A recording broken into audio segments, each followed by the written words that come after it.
Welcome to our deep dive tonight. Um, we're going to be looking at 3 creepy How stories fun! from the Mr. Nightmare YouTube channel. Oh, yeah, I've heard of that one. Yeah, so Fair sound. scary stories. Yeah, and I know what you're thinking.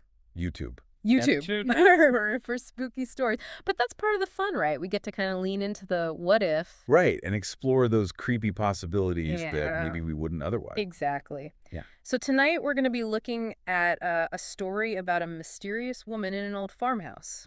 Ooh, okay. A late-night McDonald's run that takes a dark turn, and an abandoned church with a secret that might make you think twice about exploring those places. You know, even if we know that these stories might be embellished or whatever it is, they tap into something primal, Oh, absolutely. that fear of the unknown. Right. So let's dive into that first story about the mysterious woman. Okay. It features a welder living alone on a farm, coping with the loss of his wife. Oh, wow. Yeah, so he's a tough, independent guy, but things start to get really strange. Like he starts noticing these small, unsettling events, like maybe catching a glimpse of movement out of the corner of his eye in his deceased wife's old bedroom window, or hearing creaking sounds at night. What's fascinating to me about that is that isolation can amplify fear. Oh, for sure. Like when we're alone, our brains just go into overdrive trying to fill in the gaps, and often those gaps get filled with the scariest possibilities. It's so true. And in this story, it gets creepier because he finds his wife's clothes scattered around the room, even though he'd packed them away years ago. It's like his grief is manifesting in these physical disturbances, Oh, wow, yeah. blurring the lines between reality and his emotional state. Yeah? You know, there's this psychological phenomenon called the feeling of presence, where people sense another being nearby, Oh, wow. often during times of stress or isolation. So it could be that he's experiencing something similar. Wow, that's a little too close to home for me. Yeah. Then one night, he actually sees her standing in the doorway, What? a shadowy figure. Oh my God. But he immediately realizes that something's not right. Okay. This figure is way too short to be his wife. So what does he do? What would you do? I think I probably... He charges at her, but she vanishes. Oh my God. I can only imagine the adrenaline he must felt. It's incredible how our bodies react in those moments of perceived threat. Right. That fight or flight kicks in. Yeah. It just floods us with adrenaline. Our heart rate increases, our senses sharpen, and we just become hyper-focused on the perceived danger. So that's just the beginning of this story. Yeah. He keeps seeing this woman lurking in the shadows. At one point, he even fires warning shots into the air, Yeah. desperate to scare her away. Oh my goodness. But the fear just keeps building. Oh. You know, he becomes reliant on his dog for comfort. Oh. It's honestly heartbreaking. It just highlights how even the toughest individuals can be so deeply affected by fear, Yeah. especially when it invades their personal space. Right. There's a vulnerability there, Yeah. a loss of control over his own environment. Yeah. That's deeply unsettling. Yeah. It's a chilling reminder that even in the supposed safety of our homes, we can be haunted by things we don't understand. Absolutely. So he ends up living in this constant state of anxiety, never knowing when she might reappear. That's so sad. Okay, so we're going to shift gears now because that one got to me a little bit. Yeah, let's move on. Let's move on to the second story, which involves a late-night McDonald's run gone very wrong. Ooh, the late-night cravings. They get we ya. They can lead us to some interesting places. They really can. So the narrator in this story is a catering worker driving home late at night. Okay. He's hungry and needs a caffeine boost. So he stops at McDonald's. Right. As he's going through the drive-thru, he notices this beat-up Volkswagen parked in the lot, even though the restaurant's closed for dine-in. Okay. It's a small detail, Right. but it just feels off. It's like something's not right. Have you ever had that feeling where something's just slightly out of place Oh, yeah, for sure. and it sets your alarm bells ringing? It makes you wonder what's going on. Like, our brains are wired to notice those anomalies, those things that don't quite fit the expected pattern. Right. It's a survival mechanism, Wow. helping us to identify potential threats. So he gets his food and decides to head to this scenic lookout point near his house, Okay. a place that he used to hang out at with his friends. Love fun. Yeah. I'm thinking maybe he was hoping the familiar spot would ease his mind a little. The familiarity of a place can definitely offer a sense of comfort, Yeah. especially when contrasted with unsettling feelings. And then, get this, when he pulls into the lookout point's parking lot, Oh. he sees that same Volkswagen. No way. It feels like too much of a coincidence. Right. And now his anxiety's through the roof. Yeah, but... So at this point, he calls a friend on FaceTime just looking for some company while he tries to process all of this. Oh, that's smart. Yeah, as they're waiting, the Volkswagen's doors fly open and 4 guys get out. Wow. They're just standing there looking around, which only amps up the creep factor. I'd be terrified. Oh, yeah. That lack of clear intent can be way more unnerving than just outright aggression. Oh, absolutely. It leaves you wondering, what are they up to? And your mind starts to fill in the blanks, often with the worst case scenarios. Right. So just then, his friend shows up, and they decide to head up to the lookout point, trying to ignore the weird vibes. Okay. But then 3 of the guys from the Volkswagen approach them, acting all friendly. Oh, no. Yeah, even offering them cigarettes. Okay. But there's something about their demeanor, something that doesn't feel genuine. Oh.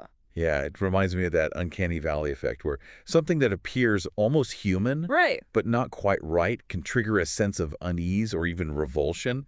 So maybe out of curiosity, maybe just plain nervousness, the narrator asks the guys what they were doing at McDonald's. Oh, that's a good question. And that's when the mood shifts. Oh, no. Completely, those friendly smiles vanish, and they just stare at it with these cold expressions. Oh, It's like no. a switch flipped. Power dynamics can change so quickly in those situations. Like a seemingly innocent question can be perceived as a challenge or a threat Right. to their control. And then he remembers something crucial. What's that? There were 4 guys in that Volkswagen, Oh, right. not 3. Where's the 4th guy? Exactly. And they try to brush it off. They say they were just getting off work at McDonald's, Oh, come on. which seems incredibly unlikely. Yeah. Right? That's not a good explanation. So deception is often a key element in these unsettling encounters. I think so. It adds another layer of uncertainty, Right. making it harder to assess the true nature of the threat. And that uncertainty can be terrifying. Oh, absolutely. Yeah. Then they spot the 4th guy lurking in the trees. Oh, my gosh. He's holding something they can't tell what it is. Okay. And as soon as he makes eye contact, he starts moving towards them. Uh-oh. They know it's time to get out of there. Yeah, I would run. In those moments, adrenaline takes over, Right? and the survival instinct kicks in. Totally. It's a primal response that bypasses rational thought Yeah. and compels us to escape perceived danger. They make it back to their cars, speed off, terrified they're being followed, Oh, God. and they meet up at the friend's house, still shaken by the whole encounter. Right. And here's where it gets really disturbing. Oh, no. What now? They decide to go back to the McDonald's the next day to report the guy they recognize from the Volkswagen. Okay. And that's when they learn a chilling truth from another employee. Okay, I'm on the edge of my seat. What happens? The employee they saw is notorious for harassing and stalking his ex-girlfriend, Oh, no. who also works at that McDonald's. Oh, my gosh. And there's a restraining order against him, Wow. but clearly he's not following it. So it wasn't just a random encounter. They were targeted. Exactly.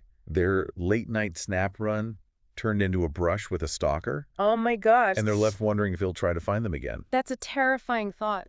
What would you do if you realized you'd been targeted like that? I don't even know.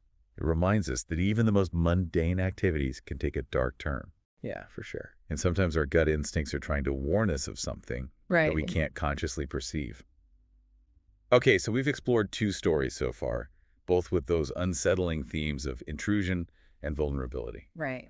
Are you ready to dive into the final tale? Oh, yeah, let's do it. This one takes us to an abandoned church in Ardmore, Pennsylvania, a place that already comes with its own set of spooky expectations. Abandoned places are just like magnets for the imagination. Right. It's that perfect blend of curiosity and fear. Exactly. Yeah. So this story centers on a group of teenagers who love to explore those abandoned spots, Okay. seeking a thrill. It's that classic teenage mix of bravado and curiosity. Pushing the boundary. All right. So they climb over a fence, find their way in through a broken window, and head straight for the basement. Oh, okay. The first floor is just dirt. Someone ripped out the floorboards ages ago, Oh, wow. which definitely adds to the creepiness. Yeah, I bet. What is it about those decaying, neglected spaces? I don't know, but they just set our nerves on edge. They really do. I feel like the building itself is whispering, turn back. Yeah, so they're hanging out in the basement, 6 of them all together, drinking, listening to music. Okay. Pretty typical teenage hangout. Except for the setting. Even in a group, that underlying sense of unease must be palpable. Oh, yeah. You're surrounded by darkness. You're in a place with its own unknown history. Right. It makes you wonder, what happened here? What secrets are hidden in these shadows? And then suddenly a door slams shut. Oh my God. Just this loud bam. It makes them all jump. I bet. 3 of them The less adventurous ones immediately run for the stairs, Smart. but the other three, including our narrator, Okay. decide they're not going to be scared off that easily. Oh, wow.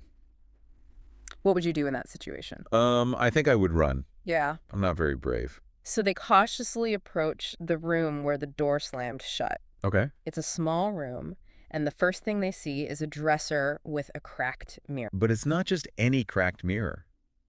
There are fresh red stains smeared across the surface. Oh my gosh. You know, it's like someone or something was just in that room. Right. And whatever left those stains is still out there. It definitely shifts the dynamic from playful exploration to genuine concern. Oh, yeah. The stakes are raised, Right. and the possibility of real danger becomes tangible. On top of the dresser, there's this old black and white photo of a woman in a wedding dress. Okay. She's smiling, but there's something off about it, something unsettling.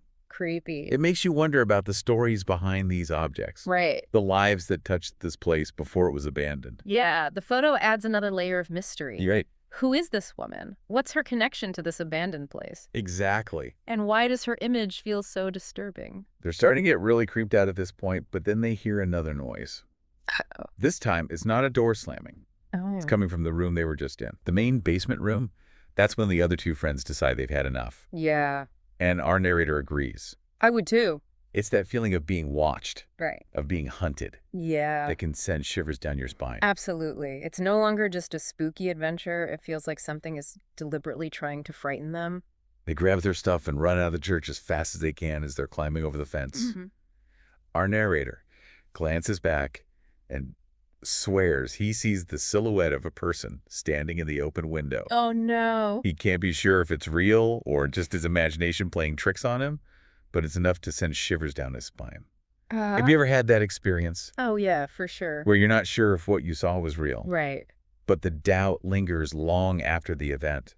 The image stays with you, a lingering reminder of the unknown. Right. Like our minds are hardwired to fill in the gaps, to create explanations, even when there's no clear evidence. Yeah. And sometimes those explanations can be more frightening than reality itself. Years later, the narrator revisits the site of the church, but it's completely gone. The whole building has been demolished. Oh. Like someone wanted to erase it from existence. It's almost as if the demolition is an attempt to bury the past, to silence the stories that cling to the place. Right. But of course, it doesn't work that way. No. Memories and stories have a way of persisting. The experience, the fear, the unanswered questions, they stay with him. They do.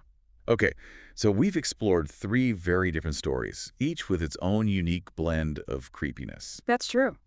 Are you ready to unpack some of the common threads Oh, yeah. Let's do it. and see what insights we can glean from these tales of the uncanny? Absolutely. Yeah, it's amazing how these stories, even though they come from, just a simple YouTube channel, Right. they can really get under your skin. It really makes you wonder, like, what happened in that church? I know. What secrets it held? Yeah. Okay, let's shift gears a bit and look for those common threads running through all 3 of these stories. What stands out to you?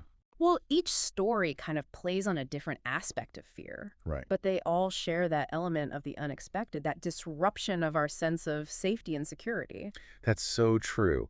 Whether it's a mysterious figure in your own home or a seemingly harmless late-night snack run gone wrong. Right. Or, an abandoned place that holds more than just dusty memories, Yeah. they all tap into that primal fear of the unknown. Absolutely. The first story with the welder and the shadowy figure really highlights how isolation can amplify our fears. Oh, for sure. There's a reason why solitary confinement is considered such a harsh punishment. Right. Being alone with our thoughts, especially when we're already feeling vulnerable, it can create a breeding ground for anxiety and fear. And it makes you think about how our minds work. Mm. Like that second story with the confirmation bias kicking in. Right. He's already feeling uneasy. Yeah. So he starts interpreting every little thing as evidence to support his suspicions. Exactly. Like our brains are constantly searching for patterns, Yeah. trying to make sense of the world around us. Right. But sometimes those patterns lead us down some pretty dark paths. But here's what I find really interesting. Even though these stories are unsettling, Yeah. even though they make us uncomfortable, we're drawn to them. Why do you think that is? That's a great question. Maybe it's a way of confronting our fears in a safe environment. Okay. We know it's just a story, so we can allow ourselves to feel those heightened emotions. Right. The fear, the suspense, the adrenaline rush Right. without actually being in danger. It's like a controlled dose of fear, Yes, a exactly. way of testing our limits Right. and seeing how much we can handle. Yeah. And maybe there's also an element of catharsis involved. Okay. Like we get to experience those intense emotions but in a way that feels manageable, almost enjoyable. Oh, yeah. It's like a pressure valve release. Right. It's like watching a scary movie. It's Yeah. not real. Exactly. But you still get that jolt of adrenaline, that Yeah. feeling of your heart racing. Yes. And afterwards, there's often a sense of relief, maybe even a bit of exhilaration. Like, we've faced our fears and come out on the other side a little bit stronger, a little bit more resilient. But I think there's also something deeper going on here. Okay. These stories, they don't just tap into our fear of the unknown. Right. They also force us to confront those deeper anxieties about ourselves, Okay. about the world around us. Yeah, I agree. The story about the stalker, for example, Right. highlights a very real fear for many people, especially women. Yeah. It's a reminder that danger can lurk in the most unexpected places, and that even seemingly harmless situations can turn sinister in an instant. And it makes you think about the choices we make every day. Right. The risks we take, the assumptions we make about the people around us. Yeah. We often go through life feeling relatively safe and secure. Yeah. But these stories remind us that that sense of security can be shattered in an instant. Absolutely. They force us to acknowledge the darker side of human nature, Yeah. the potential for violence and cruelty that exists even in the most ordinary settings. Right. And that can be a very unsettling realization. But I think there's also a sense of empowerment that comes from facing those anxieties head on, Okay. even if it's just through the lens of a story. By exploring these dark themes, Right. by allowing ourselves to feel those uncomfortable emotions, we're actually strengthening our ability to cope with fear and uncertainty in our own lives. It's like a form of mental rehearsal. Okay. We're practicing for those real-life moments when we might be confronted with danger or uncertainty. Right. And the more we practice, the better equipped we'll be to handle those situations. So even though these stories might seem like simple entertainment, they actually serve a deeper purpose. I agree. They help us to understand ourselves, to confront our fears, and to navigate the complexities of a world where darkness can lurk in the most unexpected corners. And maybe, just maybe, by exploring the dark side, we can gain a deeper appreciation for the light. Okay, that was a lot to unpack, It was. but we're not quite done yet. We have one more Mr. Nightmare story to delve into, and this one might be the most unsettling of them all. Are you ready to face your fears one last time? Oh, yeah, let's do it. All right, so we're back. And I gotta say, after those last two stories, I'm feeling a little on edge myself. How about you? Oh, yeah, a little bit. But, you Yeah. know, I'm ready for one more creepy tale. Okay, good. Me too. Hmm. So this next story takes us back to a familiar setting, Oh. an abandoned church. Oh. But this time, it's not just the atmosphere that gets to our narrator. Okay. It's something far more personal Oh. and unsettling. Okay. I'm intrigued. So this story focuses on a young man who visits an abandoned church in his hometown. Hmm. It's a place that's always held a certain mystique for him, Okay. kind of a blend of curiosity and fear that he can't quite explain. I get that. Have you ever felt drawn to a place like that? Oh, yeah, A totally. place that feels both alluring and dangerous. It's like a primal instinct, that fascination with the unknown. Yeah. And abandoned places, especially churches, they tend to hold a lot of, symbolic weight. Oh, absolutely. They represent a space where the sacred and the profane intersect, where the boundaries between life and death seem to blur. So he decides to explore the church, venturing inside alone as he Mhm. walks through those dusty halls. Hmm. He notices something strange. Okay. There are these faint markings on the walls, almost like symbols or glyphs. Oh, He can't quite make them out, but they definitely don't look like typical graffiti. that's interesting how those small details, those Ah. subtle deviations from the expected, Yeah. can trigger such a sense of unease. It's like our brains are constantly scanning for patterns, Right. and when something doesn't fit, Yeah. it sets off alarm bells. He keeps exploring, though, Oh, wow. drawn deeper into the church, Okay. and he finds himself in the sanctuary. Yeah. And the air just feels heavy and still. Ooh. As he looks around, he notices something else that's off. What's that? A small wooden box Okay. sitting on the altar. Hmm. It's old and ornate, with strange carvings that seem to match the markings on the walls. Oh, wow. He's compelled to open it. That curiosity, that desire to unlock the secrets of a place, it's powerful. Oh, yeah. And in those moments of anticipation, our imaginations can run wild, I got. conjuring up all sorts of possibilities. So he slowly lifts the lid of the box, and inside he finds a single object, a tarnished silver locket. That locket. Yeah, shaped like a heart, and on one side there's an inscription, Okay. a name he recognizes instantly. Who's it for? It's his own mother's name.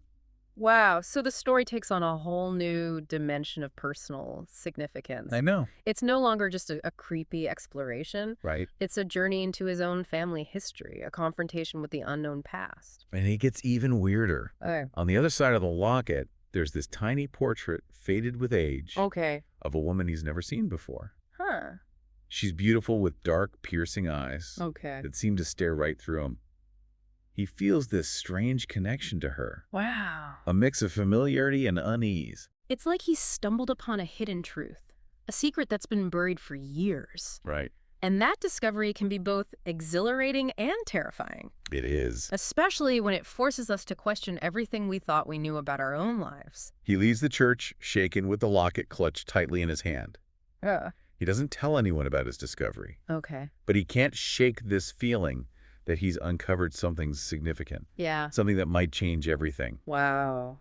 He starts researching his family history, digging through old records, trying to find any trace of this woman in the portrait. It's like he's on a quest for answers, He is. driven by a need to make sense of this unsettling discovery. Right. And that search for meaning, that desire to connect the dots, it's something that resonates with us on a deep level. Yeah. We all want to understand our place in the world, to unravel the mysteries of our own existence. He eventually discovers a faded photograph in a family album tucked away in a forgotten box. It's a group photo from the early 1900s, and there, standing in the back row, is the woman from the locket. Wow, no way. Yeah, the inscription on the back identifies her as his great-aunt, a woman who mysteriously disappeared years ago, leaving behind no trace. So the mystery deepens. It does, and here's the thing, the more he learns about his great-aunt, the more unsettling the story becomes. Oh. He discovers rumors of a forbidden romance, Oh, wow. a secret society, and whispers of dark rituals that took place within the very church that he explored. It's like a descent into the heart of darkness, uncovering secrets that were perhaps better left buried. I know, and it makes you wonder how much of our own family history is shrouded in mystery. Right. What stories lie hidden in our own past, just waiting to be unearthed? The story ends without a clear resolution. Oh, wow. He never discovers the full truth about his great-aunt's disappearance, Right. but he's left with a lingering sense of unease, a feeling that he's only scratched the surface of something far more complex and unsettling. And that's the power of a truly great horror story, isn't it? Oh, it is? It stays with you long after you finish listening. It plants seeds of doubt, it sparks your imagination, and it leaves you with more questions than answers. It's a reminder that sometimes the scariest stories are the ones that hit closest to home, Absolutely. the ones that make us question our own identities and the secrets that lie hidden within our own families and communities. So as we wrap up our deep dive into the world of Mr. Nightmare, I want to leave you with this thought. What are the stories that haunt you? What are the mysteries that keep you up at night? And what are the secrets lurking in your own past waiting to be uncovered? Thanks for joining us on this journey into the dark side. We hope you've enjoyed the ride. And remember, sometimes the most frightening monsters are the ones that we create in our own minds.